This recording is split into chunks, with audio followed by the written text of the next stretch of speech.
তলৰ কোনজন মগধৰ শাসক বুদ্ধৰ সমসাময়িক আছিল?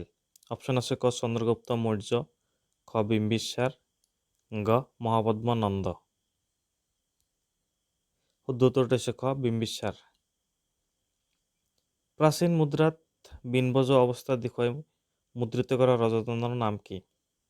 অপশ্যন আছে ক শিৱাজী, খ বিক্ৰমাদিত্য, গ সমুদ্ৰগুপ্ত। শুদ্ধ উত্তৰটো হৈছে গ সমুদ্ৰগুপ্ত। ৰাজস্থানৰ আজমেৰত অৱস্থিত তাৰাগড় দুৰ্গ কোনে নিৰ্মাণ কৰিছিল? অপশ্যন আছে ক ৰজা সৱাই মানসিঙে, ক ৰাণা উদয় সিঙে, গ আকবৰে। শুদ্ধ উত্তৰটো হৈছে গ আকবৰে। তলত দিয়াবোৰৰ ভিতৰত কোনজন মহাবীৰ আলেকজাণ্ডাৰৰ সমসাময়িক ৰজা আছিল? অপশ্যন আছে ক চন্দ্ৰগুপ্ত মৌৰ্য, খ অশোক, গ বিক্ৰমাদিত্য। শুদ্ধ উত্তৰটো হৈছে খ অশোক। পুৰণি কালত দিল্লীক কি নামেৰে জনা গৈছিল? অপশ্যন আছে ক গয়া, খ ইন্দ্ৰপ্ৰস্থ, গ অযোধ্যা। শুদ্ধ উত্তৰটো হৈছে খ ইন্দ্ৰপ্ৰস্থ।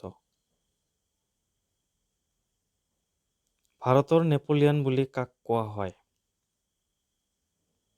অপশ্যন আছে ক চন্দ্ৰগুপ্ত দ্বিতীয়, খ স্কন্দগুপ্ত, গ সমুদ্ৰগুপ্ত। শুদ্ধ উত্তৰটো হৈছে গ সমুদ্ৰগুপ্ত।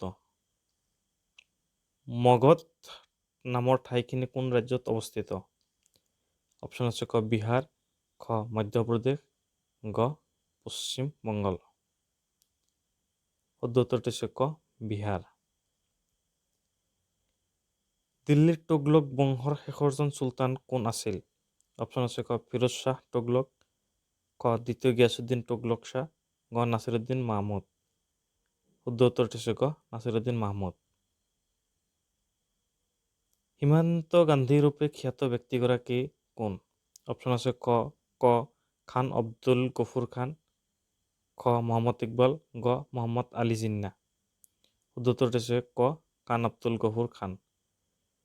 কোনগৰাকী মোগল সম্ৰাটে আগ্ৰাৰ পৰা দিল্লীলৈ ৰাজধানী স্থানান্তৰিত কৰিছিল? অপশ্যন আছে ক আকবৰ, খ জাহাংগীৰ, গ ঔৰংজেব। শুদ্ধ উত্তৰটো হৈছে গ ঔৰংজেব।